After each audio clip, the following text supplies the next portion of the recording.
Labdien visiem jaukiem ļaudīm! Šodien mans sarunbiedrs ir tiesību zinātņu doktors, zvērnāts advokāts Ārtis Stutska. Un mēs mēģināsim tikt skaidrībā ar jautājumu, tad ir tomēr likumīgs vai nelikumīgs tas OIK maksājums un var viņu atgūt, un kā tad tur īsti ir. Sveiks, Ārti! Prieks tev redzēt! Labdien, Jurģi! Tāds izties tāds saspringts. Un Es domāju, ka raidījuma gaitā gan jau atbrīvošos. Um, es sekoju šīm visām debatēm, un tagad tas jautājums vismaz sociālos tīklos ir nonācis līdz tam, un arī mēdījos bija nekā personīgs sižets, un tur daudzi tā tad apgalvo, ka principā jums nav taisnība. Tā tad, ka biedrībai tiesiskums nav taisnība, ka šis OIK maksājums ir iekasēts nelikumīgi. Tā nesot taisnība. Līdz ar to viss tā jūsu ideja ir kaut kāda, teiksim, es nezinu, muļķīga vai jocīga vai kaut kā tāda. Un tas, uz ko viņi atsaucās, ir šī paša Eiropas komisijas, šis pats Eiropas komisijas ziņojums, uz kuru atsaucaties arī jūs, kur ir secinājumu daļā rakstīts sekojošais. Komisija pauž nožēlu par to, ka Latvija attiecīgo atbalsta pasākumu ir īstenojusi pārkāpjot līgumu par Eiropas Savienības darbības 108. panta 3. punktu. Tomēr tā ir nolēmusi komisija. Tā ir nolēmusi pamatojoties uz iepriekš izklāstīto novērtējumu, necelt iebildumus pret atbalstu, pamatojoties uz to, ka tas ir saderīgs ar iekšējo tirgu saskaņā ar līguma par Eiropas Savienības darbības 107. pantu 3. punktu C apakšpunktu. Un šis te, teiksim, secinājums šī komisijas ziņojumā tiek minēts kā pierādījums, ka jums nav taisnība, un komisija tā tad neapgalvo, ka ir nelikumīgs un necels iebildumus, un tā. Tas, kā es tā saprotu, ir galvenais iebildums. Es neesmu tādu nekādu citādāk, kaut kā nopietnāk argumentētu iebildumu atradis, tāpēc es uzreiz tieši, kā saka, vaicāju par šo te. Tad kā tur īsti ir? Tad te vajadzētu izskaidrot. Mm. Es varbūt sākšu no sākuma ar vienkāršāko, pēc tam nonākšu līdz sarežģītākajam. Mūsu rīcība ir tāds viens interesants dokuments, ko ir sagatavojusi Finanšu ministrija 2023. gadā, kas saucās Palīgi materiāls nesaderīga un nelikumīga komercdarbības atbalsta atgūšanai. Tātad Finanšu ministrija ir vērtējusi, kādai būtu jābūt rīcībai gadījumā, ja ir pieļauts pretiesisks valsts atbalsts. Šī ziņojuma 9. lapā ir uzrakstīta tāda smalka lieta. Tātad tiek vērtēts tāds atbalsts, kas ir sniegts bez paziņošanas Eiropas komisiju, un pēc tam saņemts Eiropas komisijas gala lēmums un atzinums par komercdarbības atbalstu sadarbību ar Eiropas Savienības iekšējo tirgu. Tad es atgādinu, ka šis lēmums Eiropas komisijas bija divi lēmumi 2017. gadā, un tur radās pamatoti jautājumi, kas ir Latvijas Energo. Latvijas Energo vajadzēja skaidrot atsevišķi, un tur ir vēl viens lēmums 20. gadā. Un tad par šādiem gadījumiem šeit es citēju, ko raksta Finanšu ministrija. Finanšu ministrija raksta, šāds komercdarbības atbalsts kvalificējās kā nelikumīgs, bet saderīgs.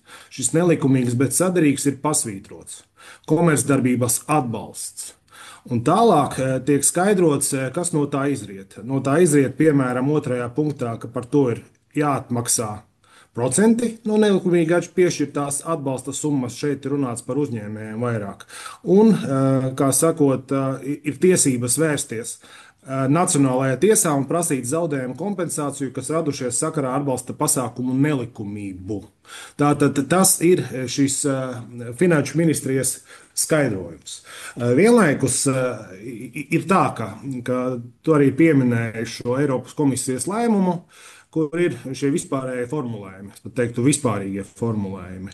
Bet es aicinātu uz šo lietu skatīties precīzāk, tāpēc, ka nav tā, ka šajā lēmumā uzrakstīs pilnīgi viss.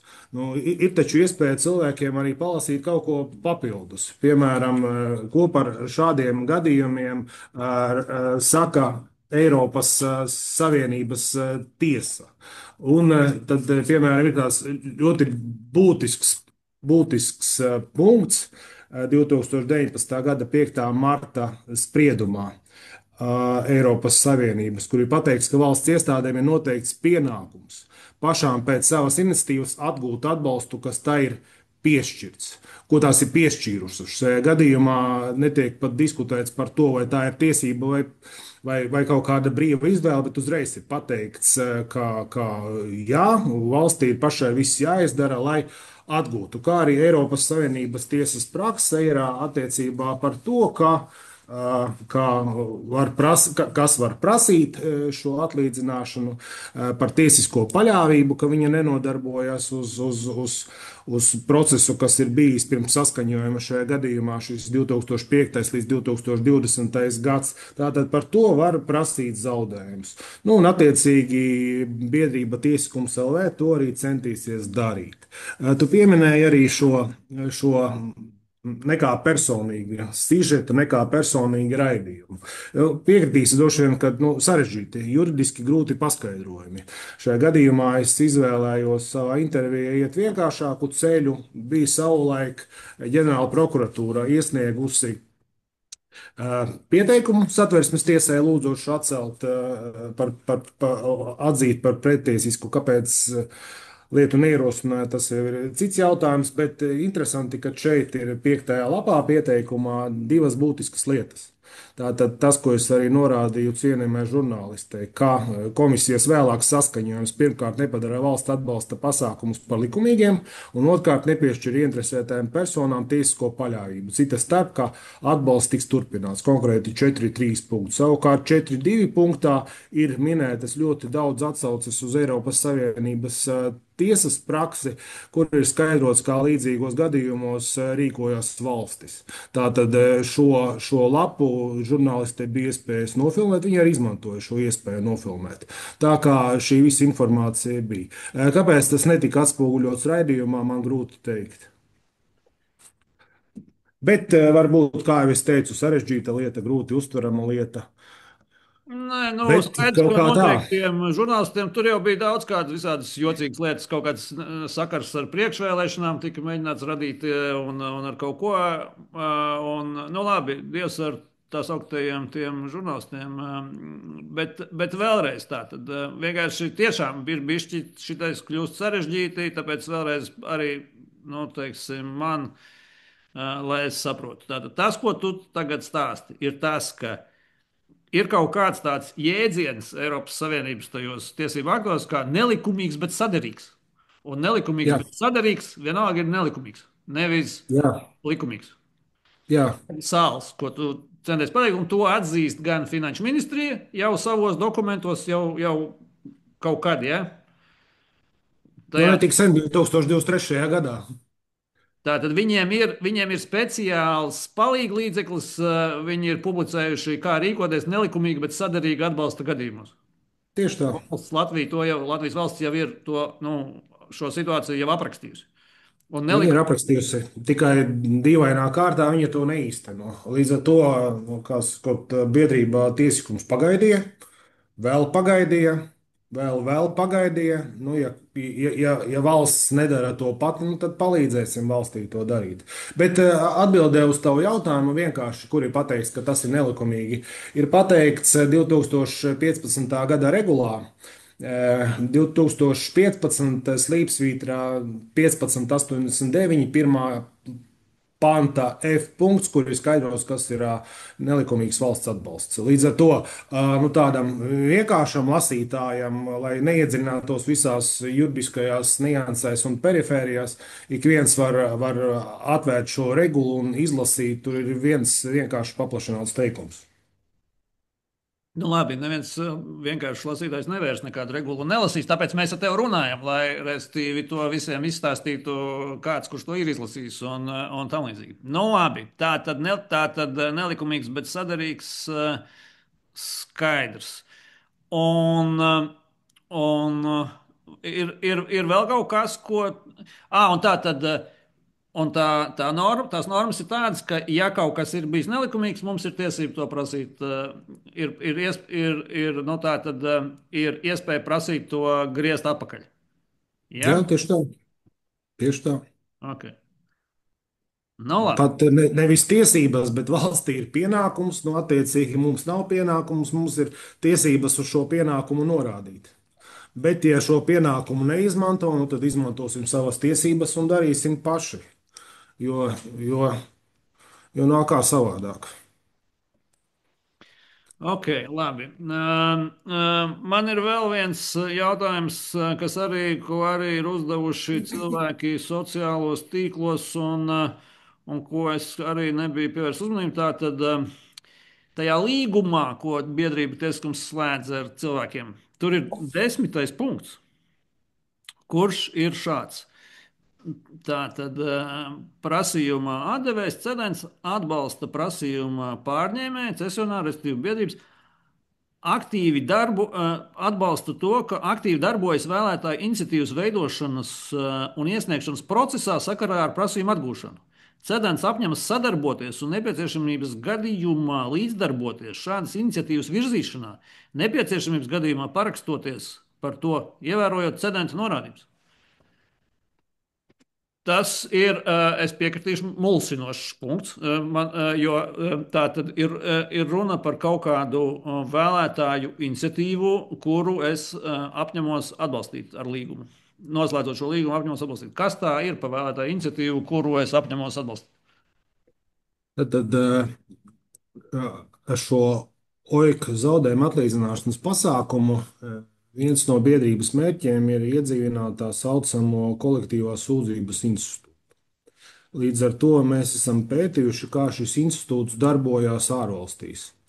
Ir statistika, kas pierāda, ka apmēram 80% gadījumu, tad, kad ir bijusi kolektīvā sūdzība, kad ir apvienojies liels cilvēku pulks, kas ir sniedzis prasību pret valsti, pret kādu pakalpojumu sniedzēju, tad ir iespējams panākt izlīgumu. Tātad 80% gadījumu tiek panākts izlīgums.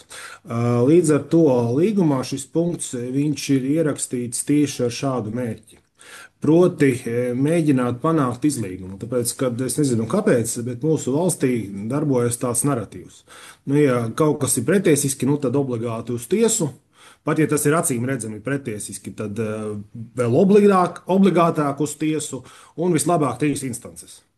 Nu, un pēc tam, ja tiešām nekas nemainās, tas jau ir pēc 3, 4, 5 gadi, tad sakožot zobus, kaut ko darām, tas, kas izriet no tiesas sprieduma. Nav obligāti jātiesājas. Tātad šajā gadījumā, ja ir acīm redzami pretiesiska rīcība, tad priekš kam piedošanu čakarēt šos cilvēkus. Tātad valsts atzīst pārkāpumu, samaksā iedzīvotājiem, un rezultāts ir sasniegts.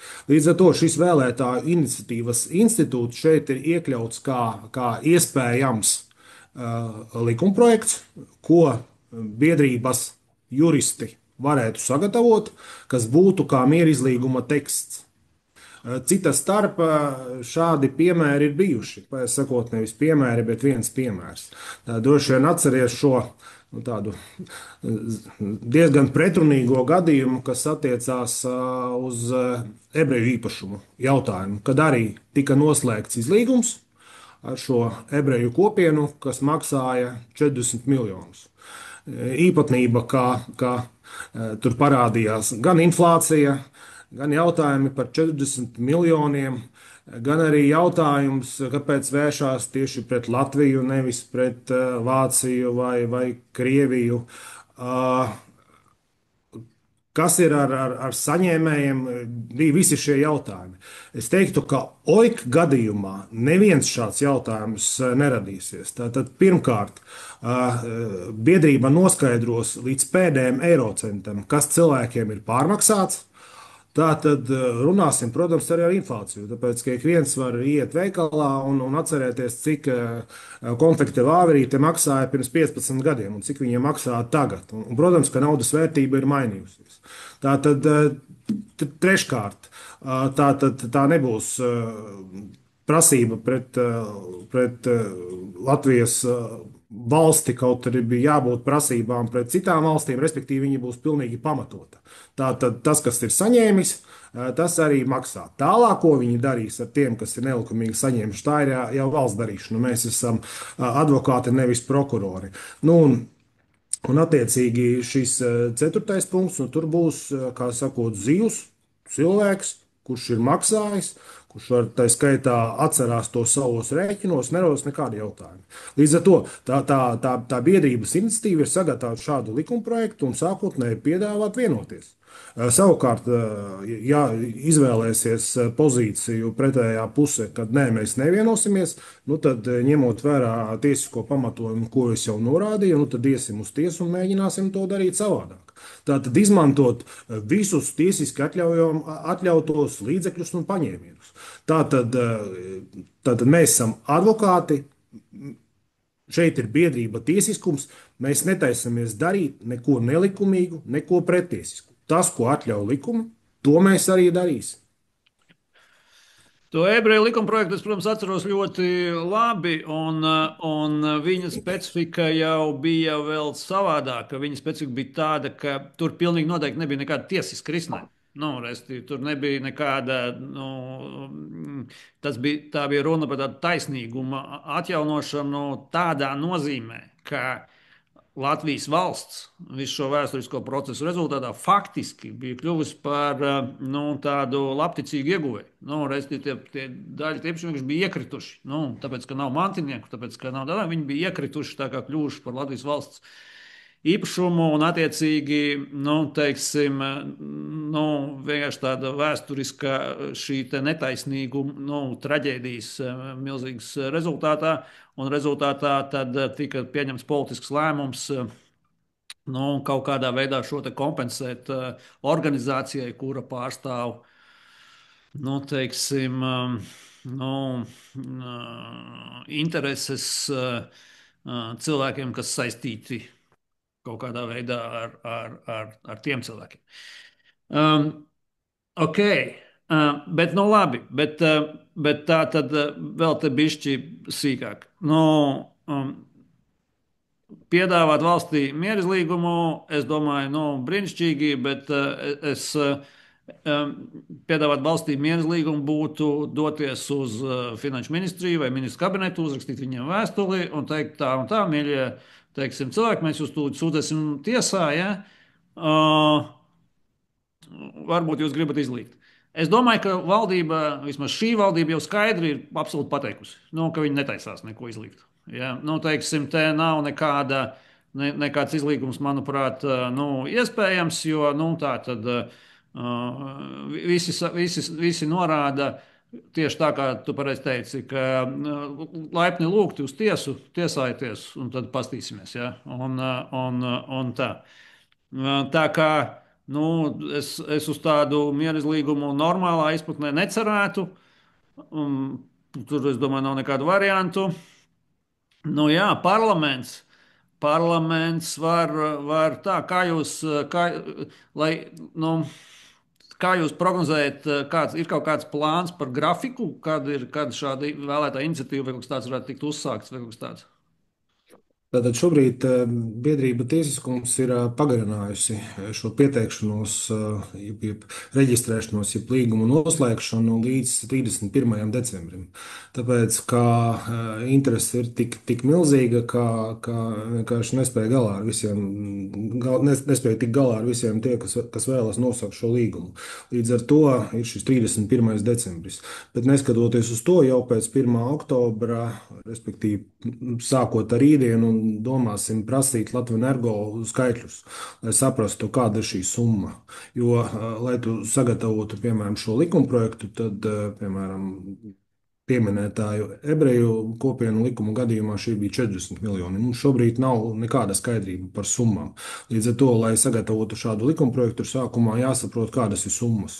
Attiecīgi prasam Latvijas energo informāciju, nodarbojamies ar vienkāršu matemātisku procedūru saucā saskaitīšana, un tad mums rodas šī prasījuma summa. Tad, attiecīgi, var gatavot likumprojektu un iet un mēģināt panākt izlīgumu. Kāpēc es tomēr ticu un ceru uz izlīgumu? Tāpēc, ka statistika ir tāda, kad 80% gadījumu tomēr panāk. Nu, ja tu norādi racionālus argumentus, piemēram, pretējais puses advokāts saka, ka mūsu šanses tiesā ir skumjas, bēdīgas un vinnēt praktiski ir neiespējami, nu, tad sēžamies un runājam par to. Es domāju, ka arī cilvēki, kas noslēdz vienošanos ar biedrību tiesiskums, viņiem nav interesēti tiesāties gadiem. Man grūti runāt ar cilvēkiem, kas atnāk, piemēram, trešdienās uz Pensionāru federāciju un noslēgt līgumu, kuri uz to trešo stāvu uznāk ar spieķīti. Un pirmais jautājums ir, kad tas notiks, un otrais jautājums ir, vai tas pāries pie mantiniekiem. Tur ir cilvēki 90 plus, kāpēc viņus mocīt? Kāpēc valsts nevarētu pieņemt lēmumu, piemēram, vismaz atlīdzināt sākotnēji viņiem, un pēc tam ejam uz tiesu un tiesājamies ar pārējiem? Tas tomēr tāds ne tikai tiesiskuma, bet arī cilvēcīguma jautājums. Līdz ar to šis izlīgums viņš jau nav tāpēc, lai būtu. Lai novienotos par kaut ko pirms tiesas, viņš jau ir tāds arī juridisks instruments, lai iekonomētu līdzekļus, laiku, enerģiju un tā skaitā nodemonstrētu cilvēkiem, ko nozīmē tiesiskums un taisnīgums valstī. Saprotu, skaidrs. Nu jā, nu, jo taisnība, jo jebkurš tiesisks ceļš, tas jebkurā gadījumā prasīs gadus. Ja? Īpaši labi. Un, protams, ka es domāju, ka pretējā puse šeit ir visnotaļ ieinteresēta tieši vilkt visu maksimālā garumā un tam līdzīgi. Jā. Nu, Bet, labi. jūties, piemēram, nesaprotu, paņemšu piemēram šo metodiku, finanšu ministrijas, nolikšu galdā priekšā Ašarādenam, kā finanšu ministram, un teikšu, skatieties, šeit pa punktiem jūs paši esat aprakstījuši, kādai būtu jābūt rīcībai. Neatkāpjamies nevienu punktiņu no šīs rīcības. Kas jūs mulsina? Jūs mulsina biedrības tiesiskums atlīdzības jautājums. Sēžamies, runājam arī par atlīdzības jautājumiem. Kāda ir problēma? Tas varētu arī būt mierizlīguma jautājums un priekšmets. Ja, piemēram, izlīguma jautājums,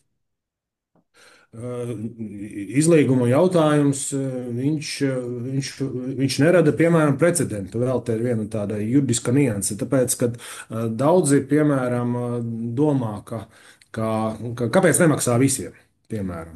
Un, kad izcīnīsies biedrība tiesiskums, tad mēs, kā sakot, arī sniegsim savus pieteikumus tiesā un uz precedenta atrisināsim savas problēmas. Šajā gadījumā no tiesībām iegūst modrie. Tie, kas būs interesējuši, tie, kas būs prasījuši to tiesību ierobežojumus, arī tiks novērsts. Savukārt par pārējiem, ļoti labs jautājums. Un nonākot pie izlīguma, var atrisināt šo jautājumu, tie, kuri negrib to saņemt, un nebūs tā, ka viņiem spiestā kārtā kaut kas varētu arī sanākt. Un plus, es domāju, ka otra puse, ja tā to var nosaukt, cer uz tādu lietu kā uz noilgumu šajā lietā. Proti, kad tiesvedība notiks ļoti ilgi, un attiecīgi iestāsies noilgums attiecībā pret visām tām personām, kas nebūs pieteikušies šajā pieteikumā, un attiecīgi pazaudēs savas tiesības. Tas ir tāds smalks juridisks gājiens savā ziņā, un tādā ziņā varbūt vajadzēs maksāt mazāk cilvēkiem. Bet tā ir tāda, piedošana, savā ziņā krāpšanās. Tātad juridiski mazizglītota vai neinformēta sabiedrības daļa viņai tiek, kā sakot, pateikts, ka viss ir pretiesiski novilcināts laiks, ja tiesas rezultāts ir biedrībai tiesiskums labvēlīgs. Un šeit es teiktu, redzot visu šo juridisko pamatojumu, es teikšu, kad izskatās cerīgi. Tad jā, novilcināt un kārtē reizi lietošu otrais to vārdu cilvēkus izčakarēt. Es nesaprotu, kāpēc valstī tā ir jādara.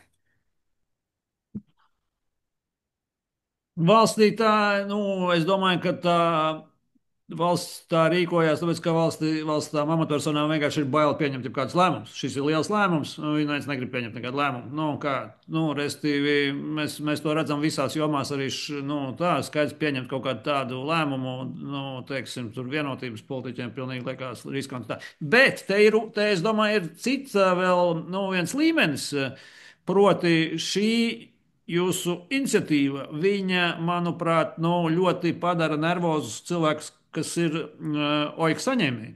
Nu, tajā galā. Nu, teiksim, kuri saņēma šo nelikumīgu atbalstu. Jo, un tur mēs zinām visādus ietekmīgus Latvijas uzņēmējus un tam līdzīgi. Un tā, un viņi, protams, uz to raugās ar zināmu uztraukumu, jo viņi, un to mēs redzam arī sabiedrības reakcijā, sabiedrības reakcija ir, nu, daudzi uzskata, protams, valstī nelikumīgs jāatmaksā, tādā, bet daudzi uzreiz arī piebilst, jā, bet tā nauda būtu jāņem no tiem, kas viņu saņēma, kas ir no labuma guvēji no šī, teiksim, tā, ka mēs maksājam visu to. Un šie labuma guvēji, protams, nu, ir satraukušies, ka ja šī OIK iniciatīva tā tad nu, iet uz priekšu un gūst panākumus, tad var pacelties, un praktiski ir jau pacēlies kaut kādā ziņā nu, jautājums par to, ka tad šī teiksim, nauda jāņem ir no tiem uzņēmējiem, kas saņēma to maksājumu. Un tāpēc tur, protams, rodās arī vēlme nu, veidot kaut kādu sabiedrisko domu tādā virzienā, ka šo visu nevajag darīt, ka šis viss ir nu, slikti, aizdomīgi nu, un bezcerīgi un tā. Tā kā te ir ne tikai divi, manuprāt, faktori. Viens ir, nu, teiksim, tur vienotība negrib pieņemt nekādus tādus lēmumus, tāpēc, ka viņi vispār negrib pieņemt nekādus lēmumus. Un savukārt, nu, kaut kāda lobby, viņi saka, jā, jā, jā, labāk neko nevajag, labāk, lai tā ir. Nu, protams, ka ik viens ir pamanījis akciju masu mēdījos attiecībā par to, kur šī biedrības tiesiskums iniciatīva tiek noniecināta. Mēs ar to rēķinājāmies, un jāatzīst, ka tika izvēlēts diezgan veiksmīgs laiks šo līgumu noslēgšanai, respektīvi vasara. Vasarā cilvēki atpūšas, domā labas domas, varbūt braukā pārzemēm, ja nav maksājuši dikti daudz oika. Un šajā gadījumā bija tāds zināms miers. Lielu uzmanību mums nepievērsa, un tāpēc izdevās savākt šo lielu apjomu. Protams, ka tagad, septembrī, kad sajūta, ka cilvēki tiešām ir ļoti aktīvi un ka ir daudz līgumu, tad sākās šīs pretdarbības. Dažādi iesniegumi, kuri tiek rakstīti par advokātiem, par advokātu iniciatīvu. Kad izsakās cilvēki, kas stāv diezgan tuvu dažādiem enerģētikas projektiem. Kad izsakās tie, kas soiku ir saņēmuši. Nu, tas ir tāda normāla aizstāvības pozīcija. Tātad, lai cilvēkiem nevajadzētu atmaksāt pretiesīgi saņemto. Līdz ar to es visu tīri cilvēcīgi saprotu. Bet mēs jau neesam prokurori, mēs esam advokāti. Tātad mēs izmantojam šos tiesiski atļautos un pieļaujamos līdzekļus, lai prasītu šo atlīdzību. Tālāk, ko darīs valsts vai ko nedarīs valsts, to ir diezgan grūti prognozēt. Kaut gan viegli prognozēt. Var paskatīties, kā jau teicu, Eiropas Savienības tiesu praksē ir uzrakstīts no A līdz Z. Viss, kas ir jāizdara. Vai to grib darīt? Nu, tas jau ir otrs jautājums. Bet es domāju, ka, ja radīsies tā skaitā diskusija par amatpersonu atbildību, par to, ka par lēmumiem jāatbild, es domāju, ka tas arī būs liels iegūms. Nu jā, bet es tagad speciāli, kad šis aktualizējās, pārlasīju to parlamentārās izmeklēšanas komisijas ziņojumu par OIK, un tā, nu tur tas atbildīgo saraksts, nu, viņš ir bezgalīgi garš. Nu, tur katra valdība ir pielikusi kaut kādu roku kopš 2000. gadu kaut kāda sākuma. Ja? Un tā. Un tur nu gan tā politiskā atbildība ir tā izšķīdināta, ka tur iebakstīta pirkstu nu, uz kaut kādu vienu vai dažiem vainīgajiem ir ārkārtīgi grūti, man šķiet.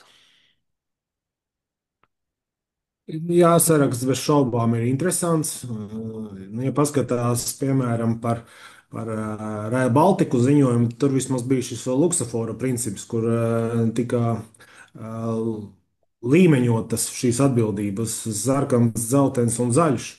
Tad šajā gadījumā šajā oigā ziņojumā ir vienkārši uzskaitījums. Cik es atceros, kad savulaik šai parlamentā izmeklēšanas komisijai bija uzņēmums šķietinātais skaitā arī amatpersonu atbildības jautājumus, bet procesa laikā kaut kā tas pazuda. Līdz ar to aprobežojās tikai ar amatpersonu uzskaitījumu un tālāk negāja. Kāpēc šis process nesasniedza rezultātu?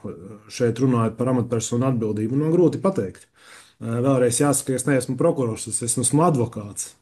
Bet nu, prokuratūrai tas ir jādara pēc būtības. Tad jāskatās, kur ir pieņemts pretiesisks lēmums, jāsauc amatpersonas un jāuzdod pareizie jautājumi. Varbūt viņi uzdeva pareizos jautājumus, varbūt cilvēki spēja pamatot. Man grūti spriest, bet vismaz man jautājumi palika par to visu. Tas, kas ir interesanti, man stāsta, ka valdošā koalīcija, ne Judins, ne tieslietu ministra Egnere, neviens viņus aicinājuši TV24 diskutēt par šiem jautājumiem, viņi nenāk. Viņi negrib diskutēt publiski par šiem jautājumiem. Viņi grib aprobežoties ar to, ka viņi nu, vai nu anonīmi, vai vienkārši kaut kur ieraksta, ka nē, tas viss nelikumīgi, no, tas viss nepareizi, un viņi neatbalsta un tā tālāk. Kas man vispār nu, rada tādu sajūtu, ka iespējams, ka biedrībai ir taisnība.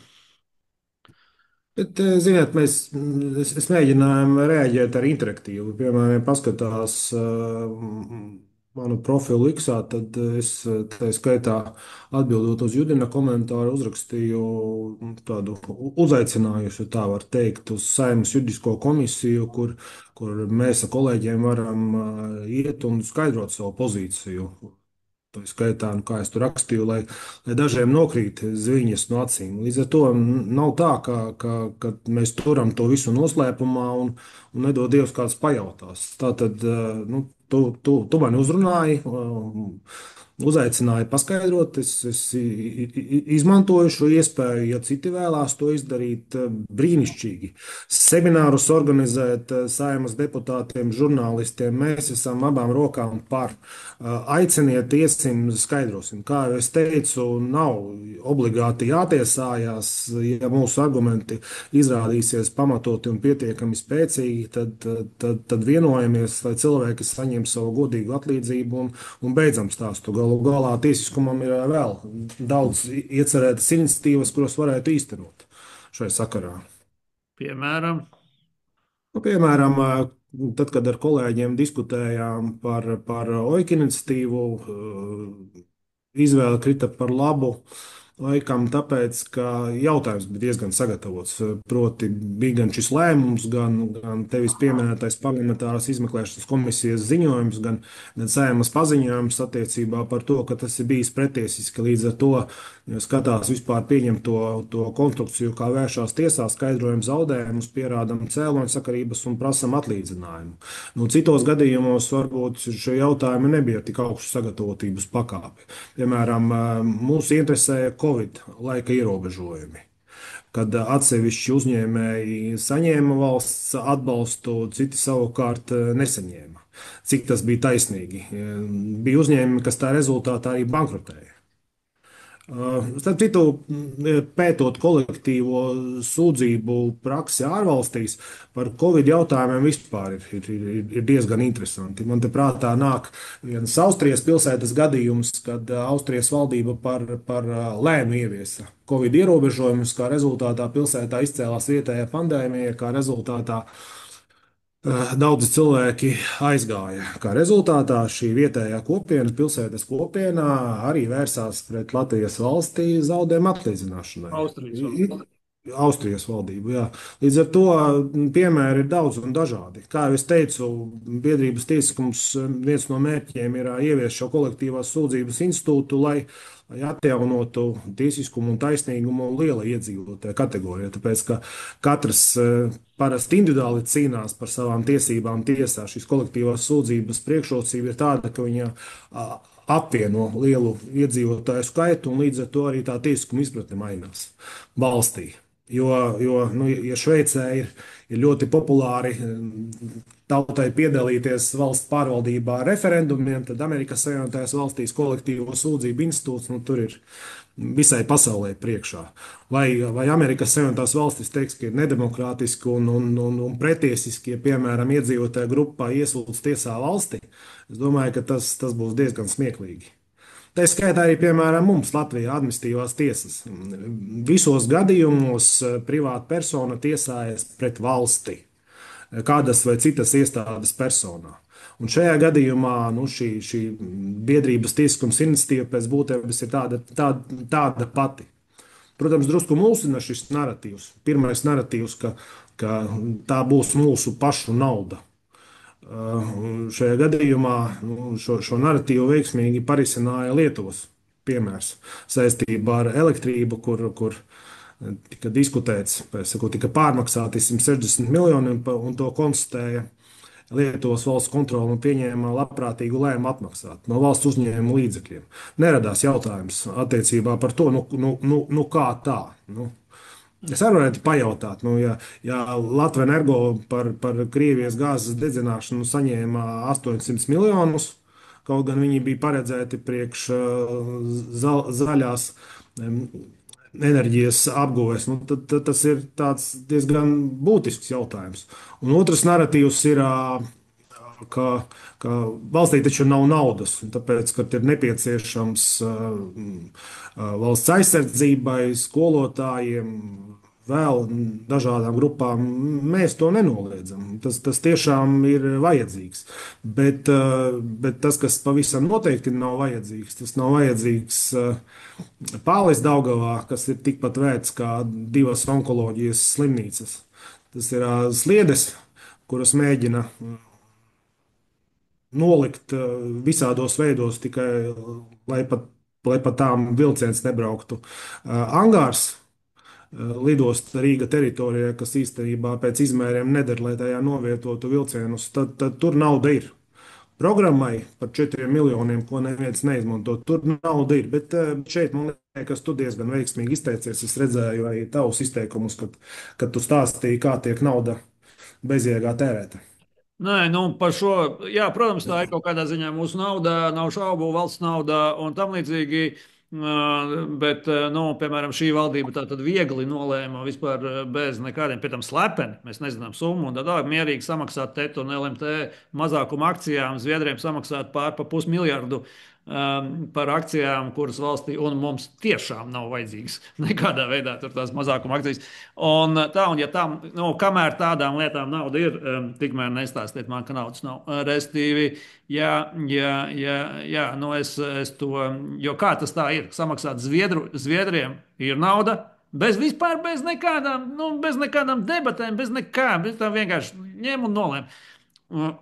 Pat nezinām, cik, pat nezinām, kāda ir valācija, pat nezinām, kāda un tā. Mierīgi.